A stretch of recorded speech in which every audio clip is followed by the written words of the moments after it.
진지는 잡스였습니까? 스타트업 잡스의 잡스예요. 좀 약간 쉬어가는 코너입니다. 스타트업 전반에 용어들이 있죠. 용어들을 좀 몇 편으로 나눠서 정리를 좀 해보려고 해요. 그래서 뭐 새로 시작하시는 분들이나 지금 하시는 분들도 개념 정립을 해볼 수 있는 시간이 될 것 같고요. 그 1편입니다. 오늘은 스타트업 용어 정리 1편 1. 스타트업은 뭐냐? 이제 네이버 검색하면 나오죠. 이렇게 나와요. 신생 창업 기업을 뜻하는 말로 미국 실리콘밸리에서 처음 사용됐다. 혁신적인 기술과 아이디어를 보유하고 있고 기술과 인터넷 기반의 회사로 고위험, 고수익, 고성장 가능성을 지니고 있다. 뭐 이제 제가 정리를 하면은 제 영상에서 많이 언급을 했을 거예요. 그냥 비즈니스 모델로 보시면 돼요. 내가 모델을 만들어서 당장에도 돈을 벌 수 있는 모델이냐, 단기적으로 캐시카워 모델로 갈 수 있는 거냐 하면은 일반적인 중소기업 비즈니스 모델, 유통을 하든 생산해서 팔든 일반적인 모델인 거죠. 이 스타트업 모델은 폭풍 성장이 가능하다. 근데 이 폭풍 성장이 가능한데 뭐 그냥 뚝딱 만들어서 내놔갖고 될 리는 없겠죠. 사전에서도 나오듯이 고위험, 고수익, 고성장이 가능하다. 비즈니스 모델이 IT 기술 기반의 회사, 당장에 성장하기는 힘든데 일단 한번 터뜨리고 나면은 폭발적으로 성장이 가능한 비즈니스 모델. 그래서 보통 IT 기업들이 많죠. 이게 스타트업이에요. 사실 이게 벤처냐 스타트업이냐 똑같은 말이에요. 근데 우리나라에서는 벤처 기업이 인증 개념으로 가고 있어요. 사실 이런 모델을 갖고 있는 기업 다 벤처거든요. 어드벤처에서 나온 용어. 근데 거기에 스타트업이라고 하면은 7년 이내 이런 느낌이 좀 강한 것 같아요. 초창기 벤처 기업이나 스타트업이나 크게 다른 개념은 아니다. 다만 우리나라에서는 인증 제도, 확인 제도가 있기 때문에 확인이 됐으면 벤처 기업, 확인이 안 되고 비즈니스 모델이 폭발적인 성장성이 가능한 모델이면 스타트업. 이렇게 쓰인다고 이해를 하시면 될 것 같습니다. 자, 두 번째,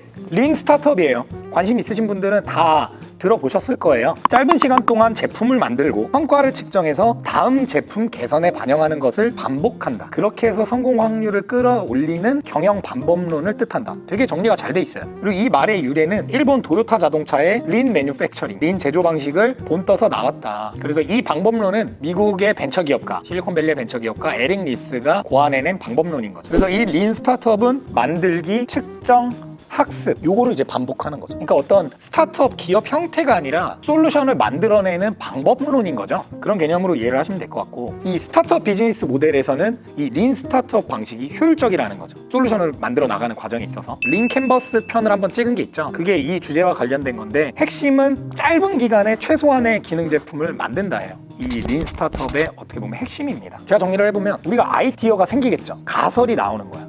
아, 스타트업 구인구직 시장은 이런 게 어려운 것 같은데 이거 이렇게 하면 되지 않을까? 이게 보통 사업의 시작인 거죠. 아이디어에. 내가 가설을 세운 거를 제품도 완벽하게 만들고 거기에 이제 돈 다 태워서 투자도 받고 출시까지 막 몇 년 걸려서 했어. 근데 이제 망하면은 손실이 클 테니까 얘를 이제 내 솔루션에서 진짜 엑기스만 뽑아내서 검증을 해보자. 그렇게 MVP를 빠르게 만들고 그걸로 출시했을 때 사용자 피드백이 있겠죠. 보통 그런 거를 이제 베타 서비스로 출시를 하는 거죠. 그럼 그 피드백에서 사용자가 내가 생각했던 가설과는 다른 반응을 줄 수도 있는 거죠. 그래서 그거를 이제 학습해내서 다시 그 MVP에 적용을 하는 거죠. 그런 방식이다라고 이해를 하시면 될 것 같습니다. 이게 우리 일반적인 내용이에요. 이게 뭐 대단한 내용이 아니에요. 뭐 에릭 리스가 고안했다라고 하는데 이거 우리 삶에 되게 있는 내용이에요. 그러니까 막 과학 시간에 배우잖아요. 그러니까 문제 해결의 과학적 체계 7단계가 있어요. 문제 인식하기, 대안을 결정하기, 정보를 수집하기, 대안을 평가하기, 실행 가능한 해결책을 선택하기, 해결책을 실행하기, 결과를 평가하기. 이게 7단계인데 그래서 뭔가 문제를 인식했어. 그래서 대안을 결정하기가 가설을 세우는 단계인. 그러고 나서 가설 세우고 내가 막 정보 수집, 막 경쟁사 분석하고 대안을 낼 거 아니에요. 솔루션을. 그게 이제 MVP가 되는 거고. 또 실행해봤는데 평가가 됐어. 그게 이제 피드백인 거고. 이거 반복인 게 린 스타트업이고. 영업을 하던 때가 있어요. 이게 프로세스가 똑같아요. 저는 이제 무형의 금융상품이었으니까 그럼 금융상품 솔루션을 만들어야 되는 거죠. 이 고객들, 이 사람들은 무슨 문제를 갖고 있지? 금융상품 정보가 없어. 내가 갖고 있으면 되는 거잖아. 그럼 이게 이제 뭔가 문제인식에서 솔루션 어느 정도 가설이 나온 거죠. 그 가설을 갖고 나만의 금융상품 솔루션을 포트폴리오를 만드는 거죠. 그럼 이제 이 사람한테 이걸 알리는 거죠. 이제 그거는 마케팅까지 들어가 있어요. 정말 빠르게 할 수 있는 린 스타트업 모델이 전 영업이라고 보는 건데 그렇게 내가 솔루션 만든 거를 사용자한테 제시를 해봐. 그렇게 해서 통하면 이거 마케팅 된 거예요. 그 마케팅에서 만났잖아. 그래서 내가 이제 설득을 하겠죠. 솔루션 제시를. 그러고 나서 이제 최종적으로 뭐 나를 통해서 뭘 할 거야? 돈 낼 거야? 이게 이제 우리 사업하는 거랑 똑같은 거거든요. 영업하시는 분들이 있으면은 이 린 스타트업이라는 개념이 뭐 똑같다라고 생각을 하시면 될 것 같습니다. 다만 이 MVP를 우리가 직접 만든다가 차이점이 있겠죠. 3번 인큐베이터예요. 사전적 의미로는 부화 장치. 이제 애기 태어나면은 이제 좀 잘 성숙하게 자라기 위해서 넣어두는 곳이 되는 거죠. 그러니까 이 여기서 이제 유래되어서 나온 말이죠. 인큐베이터. 그러니까 창업 단계로 치면 완전 완전 설립 단계. 법인을 세웠냐 이 개념이 아니라 일단 사업을 시작했다. 아이디어를 갖고 우리가 뭔가를 해보겠다.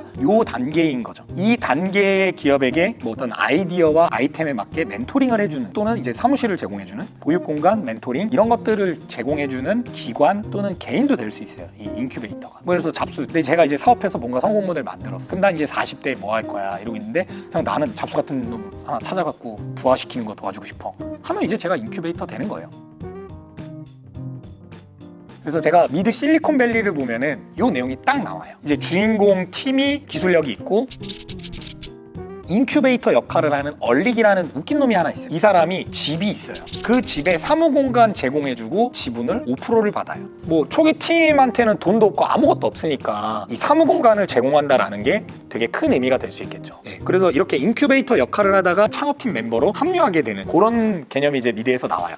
이건 번외인데 최근에 이제 스타트업 드라마도 방송을 했죠. 사실 이 미드 실리콘밸리와 비교를 하면은 넘사벽 수준이에요. 스타트업에 대해서 알고 싶다? 뭐 우리 컨텐츠 보는 것도 당연히 좋겠지만 미드 실리콘밸리는 반드시 봐야 될 컨텐츠예요. 자, 그리고 네 번째 데모데이예요. 데모데이도 많이 들어보셨죠? 데모 테이프라는 말이 있죠. 음악할 때 데모. 그러니까 완성본이 아니라 MVP를 알리는 날이 되는 거겠죠. 스타트업이 개발한 데모 제품과 사업 모델을 투자자에게 알려주는, 설명해주는 그런 발표 자리다. 그래서 이 자리에서는 목표하는 시장, 그리고 직면한 과제의 해결, 그리고 사업 방향, 그리고 어떤 성과를 냈는지들을 이제 공유를 하는 거가 되겠죠. 그래서 뭐 나중에 이 개념도 할 거지만 IR 발표라고 해도 무방합니다. 해외 데모데이 중 가장 대표적인 사례는 미국의 Y 컴비네이터, 엑셀러레이터죠. 여기에서 진행하는 데모데이인데 이제 여기는 그런 거죠. 1년에 한 2번 정도 데모데이를 해요. 그러면 1기, 2기가 있겠죠.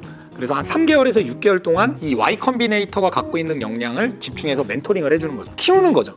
그 프로그램을 하고 나서 이제 우리가 그동안 뭘 했다, 앞으로 뭘 할 거다, 이걸 이제 데모데이를 하는 거죠. 그럼 이 대상은 누구냐? 1차는 투자자예요. Y 컴비네이터의 데모데이다 하면 후속 투자자 입장에서 너무 메리트가 있는 거죠. 여긴 일단 검증이 됐네. 그럼 그 안에서 후속 투자를 고민하는 투자사들도 있겠죠. 그래서 이게 1차 목표고 아직까지는 이게 우리나라에서는 잘 되고 있지는 못한데 이 자리가 투자, 그러니까 핵심 정보 보안 요소만 빠지면은 이 대중들에게 알리기 되게 좋은 모델이에요. 그러니까 소비자들이 될 수 있게. 그래서 뭔가 스타트업의 홍보 자리다라고 이해를 하시면 될 것 같습니다.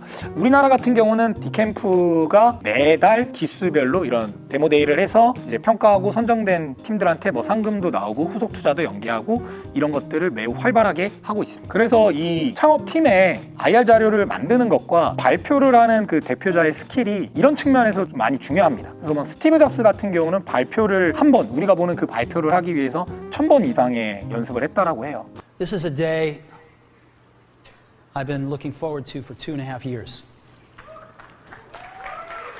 물론 우리 스타트업들은 초기에 이런 노력을 하기는 어려움이 있다라고 저도 느끼는데 이 MVP가 명확해지고 성과를 공유하는 시점이 온다면은 반드시 이 발표는 준비를 하셔야 됩니다.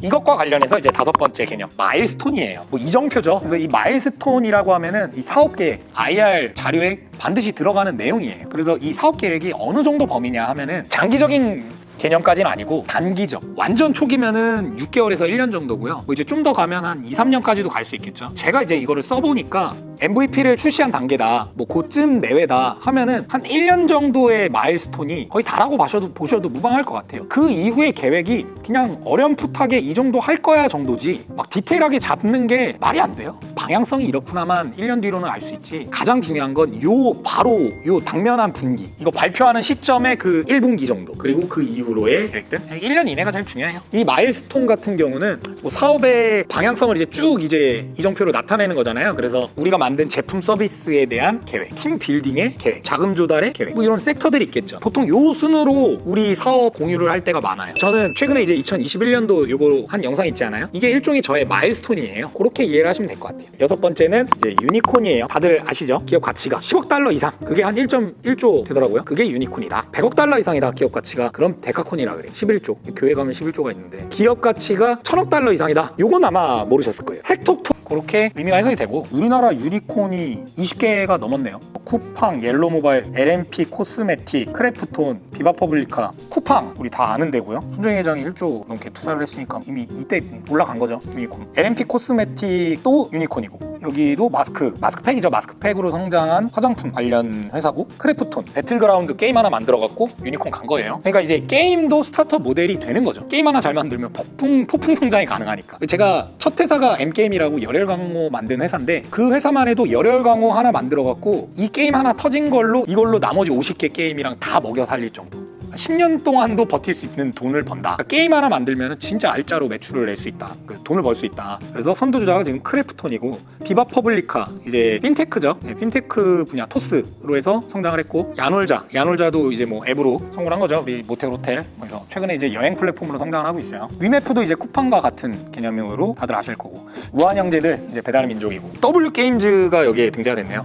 W 게임즈가 카드 게임 뭐 이런 걸로 이제 비상장 주식 금액으로는 거의 탑이었거든요. 그래서 여기가 이제 좀 투자받고 뭐 해서 성장한 것 같아요. 그리고 카카오 게임즈 최근에 상장했죠. 그래서 뭐 카카오 게임즈, 티콘, 소카 뭐 이런 기업들이 이제 유니콘 우리나라 기업이다라고 이해를 하시면 되고, 글쎄요 저도 하나하나 다 보진 못했는데 자력으로 뭔가 매출을 내서 기업 가치가 끌어올린 케이스들이 흔치는 않다라고 저는 알고 있어요. 투자로 기업 가치가 많이 상승했다. 뭐 매출이라기보다는 손익이 중요하겠죠. 그래서 지금 아직까지도 쿠팡은 적자 회사기도 하고, 그죠? 비즈니스 모델인 거죠 결국에는. 그래서 뭔가 이제 이 유니콘이 스타트업에서는 꿈을 꾸는 거에 있어서 좀 상징적인 의미예요. 우리가 1조 가치 우린 만들 수 있을까? 그렇게 이제 똘똘 뭉치는 개념이 또 스타트업의 뭔가 하나의 지표가 되겠죠. 그런 개념으로 생각하시고 유니콘을 꿈꾸고 도전해봤으면 좋겠습니다. 용어 개념 정리하는 거 이렇게 한번 정리를 해봤고요. 다음 2편은 바로 지금 찍어보도록 할게요. 이상 스타트업 잡스의 잡스였습니다.